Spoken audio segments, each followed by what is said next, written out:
हमारे हिंदू धर्म में खरमास की बहुत ही मान्यता है। खरमास की अवधि 1 माह की होती है और इस खरमास के दौरान किसी भी मांगलिक कार्य को नहीं किया जाता है। तो आइए जानते हैं कि दिसंबर माह में खरमास कब से प्रारंभ हो रहा है और कब से कब तक चलेगा और खरमास में किन-किन कार्यों को नहीं किया जा सकता है।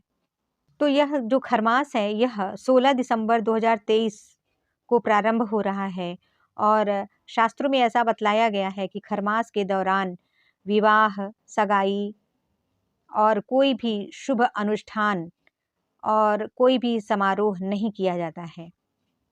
तो आइए जानते हैं कि ये खरमास क्यों लगता है। जब सूर्य धनु एवं मीन राशि में प्रवेश करते हैं तो खरमास लगना शुरू हो जाता है।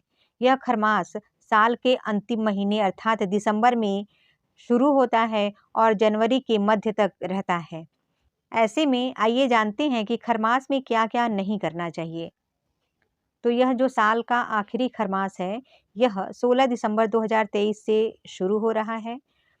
खरमास के दिन सूर्य धनु राशि में प्रवेश करेंगे।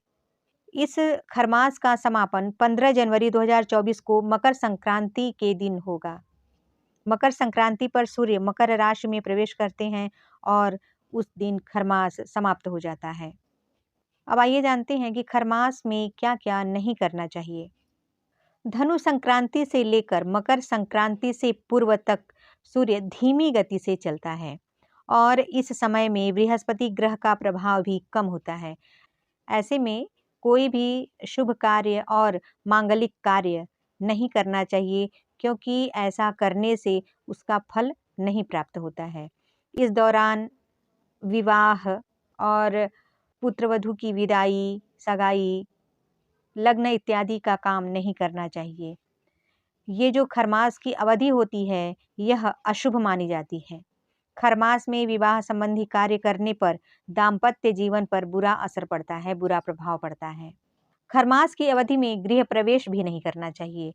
गृह प्रवेश घर की शुरुआत का शुभ दिन होता है। ऐसे में खरमास के दौरान गृह प्रवेश करने पर दोष लगता है और घर में रहने वाले लोगों का जीवन तनावपूर्ण गुजरता है।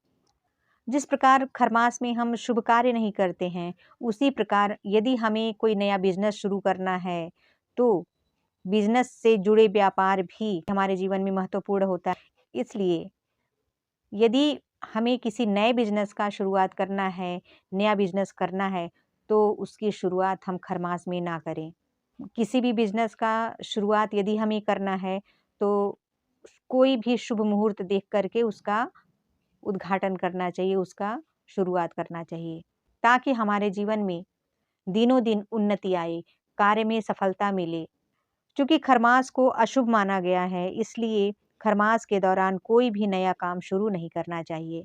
ऐसी मान्यता है कि खरमास में कोई भी नया कार्य शुरू करने पर, कोई व्यवसाय करने पर, वह व्यवसाय फलता-फूलता नहीं है और साथ में धन संपत्ति की भी हानि होने लगती है और परिवार में भी क्लेश बढ़ते हैं। इसलिए खरमास में कोई भी शुभ कार्य करने से बचें।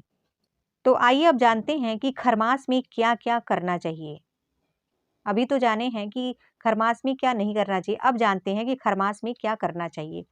तो खरमास में शुभ कार्य नहीं करना चाहिए, लेकिन खरमास के समय पूजा-पाठ करना अत्यंत ही शुभ माना जाता है।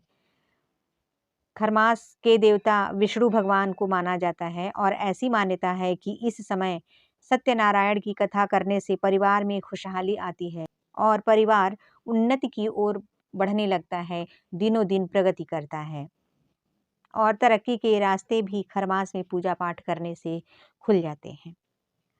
खरमास के पूरे माह में तुलसी जी को नियमित जल देने से लाभ हो सकता है और संध्या के समय दीपक जरूर प्रज्वलित करें। खरमास में प्रतिदिन सूर्य देवता को जल चढ़ाने से आरोग्य का वरदान प्राप्त होता है।